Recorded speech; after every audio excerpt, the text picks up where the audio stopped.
Yes, people. What's going on? Welcome back to United View. Welcome to another preview. This time, an FA Cup preview, because this is a competition where we can say we are currently champions. We are the current holders. We are the team to beat in the FA Cup. Yeah, people are coming for our crown. Yeah, because we have it. No lies told. No. You're completely telling only the truth. Yep. No lies Only here, the Flex. truth. We've no knocked lies out. here. We've knocked out the record holders in Arsenal already. Yeah. We scammed our way through against Leicester. So that's, we did scam it. And now we face a difficult proposition against a tough Fulham side that, although they're tough, we have beaten them twice already this season. Yes. I don't know how, but we have. Those games were tight. They were not great to watch, but we were victorious. And if we're going to go through to the next round of the FA Cup, let's be right. Let's have it right. We're probably going to have that type of performance again, if we're being honest. Fair? Look, this is the problem is at the moment when we're doing these previews and we're talking about obviously United and we're talking about these games, it feels a bit like being a bit down, about them, because every game we sort of go, look, guys, it's not going to be great. It's not going to be great. It's going to be some rough moments. There's going to be some tough moments. Hopefully we get over the line. Now, that is literally both of our games against Fulham this season, which is not great, And to be honest, and this is how bad our season's actually been. That first game against Fulham, although Fulham did have quite large periods of the game where they were better than us, still probably one of our better performances at home actually this season. Because Bruno was we had Bruno, exactly. Bruno had chances and what have you. But that game, late Xerxes winner, obviously recently at Craven Cottage, really bad game of football, and then it's Leacher from both teams. From both teams, and then it's Leacher with a deflected effort that goes in. So realistically, it'd probably be more of the same. But as much as we're trying to not be this, and you would hope we would be this. This is what we are at the moment. We are a cup side, and as you mentioned, we are still the defenders of this cup. It is still a route into Europe next season for us, which cannot be sniffed at all. Yeah. The field certainly in this competition has opened up.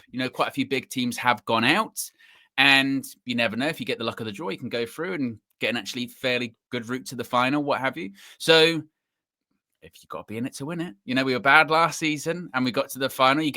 All you've got to do is get through to the next round, and then if you can get to the final, it's a one-off at Wembley. That's where everything goes out the window, and we literally proved that last year. The only caveat to this is it's exponentially worse than last year. Like, this is new levels. We thought we were bad last year around 7th, around 8th, around 6th for the whole season, thinking, we're not really going to get above 8th. This, that, double that this time.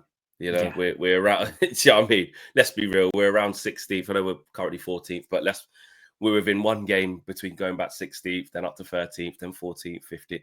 That's where we are, legitimately where we are. Not by chance or haven't played enough games yet. That's what we are this year.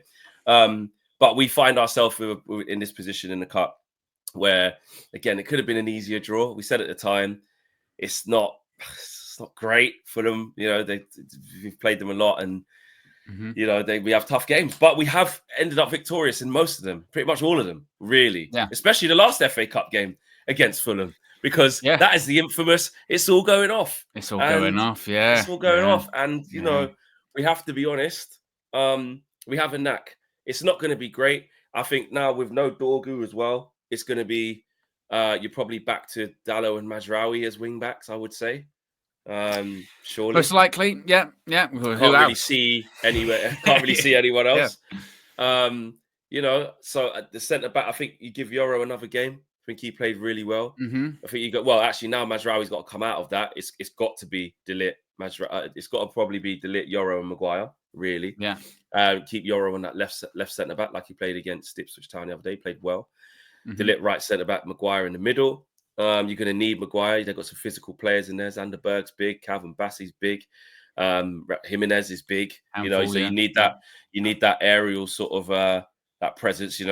Anderson's big. He's already scored against us from set piece before. That was with Crystal Palace, but so they've got some big players. So you're going to need a Maguire in there.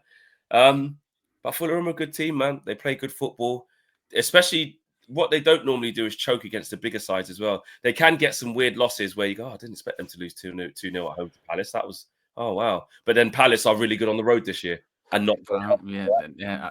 I just saw a stat about Palace. I mean, this is really off the beaten path, but it was something like since January, they got like since November, they've collected the 3rd most points in the Premier League. You know what I mean? And that's a team that for massive parts of the season was like, you go, where are they? Like Glasnow's bubbles burst, isn't it? You know, they're going to get relegated. You know, so it's like I said, it's sometimes in that period of the table, it is a bit strange. But Fulham are also a team, like you mentioned, that this season people have looked at them and gone, well, they're doing all right. You know, they're still 9th in the Premier League. You know, they're as much as we wax lyrical about Unai Emery's Aston Villa above them in the table. They've played one less game. You know, so they're not to be sniffed at in the Premier League. 3 wins out of their last 5, 2 defeats. So they're good. You know what I mean? They're good. So they won the last game against Wolves midweek. So it's like you said, it's going to be a tough one. It's just one of those, isn't it? That sometimes with those teams, the mid-table teams, when you face them in the FA Cup, not that they don't take it seriously, but it's just not as much of a priority for some reason. Even though you would think logically it should, because they're fine. You know, they're not looking over their shoulder or anything like that. This should be, you know, one of their primary focuses. But sometimes it just doesn't work like that. Sometimes it doesn't. And actually, you know, the elephant in the room was this Garnacho situation. We saw that Ruben Amorim said this about him. He said he is a young kid that will learn. The important thing is that in the next morning he was speaking with me. Xerxes did the same thing, walking down the tunnel, but the context was different. We can deal with that, and let's just move on. And that's exactly what we needed. He literally basically said that the next morning he came to him. He went to the office. He did some investigation. Went to the dressing room because his shirt and that was wet. He watched the game, not on the bench, so he didn't come back to the bench. At the end of the game, he was there, and then in the dressing room, and then he went home. And it's based. You know what, Flex? Sometimes we get accused of talking rubbish, you know, all that kind of stuff. But this bit at the end, Ruben goes, so not an issue, but at a big club like Manchester United, everything is important and perception is important. He's going to pay for dinner for the team and that's it. And what did we is that what he said? Yeah. Is that what he said as well at the end? He's going to pay for dinner. So that's his fine kind of, you know. Exactly. And like we said the morning after, whether you think it's a good thing or it's a bad thing or it's a non-issue or it's a big issue, it's not good optics. It's not good optics. And at a club like Manchester United, all you have to do, nip it in the bud. It's fine. It's done. Went down the tunnel. That's fine. Social media post. Again, it's one of those ones you go, just don't do it.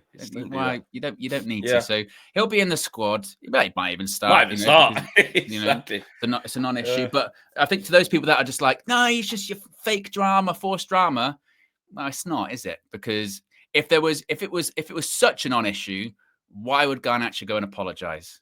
Got nothing to apologize for, right? You know, so clearly he knows, and it's done. It's finished. So he'll be involved at the weekend.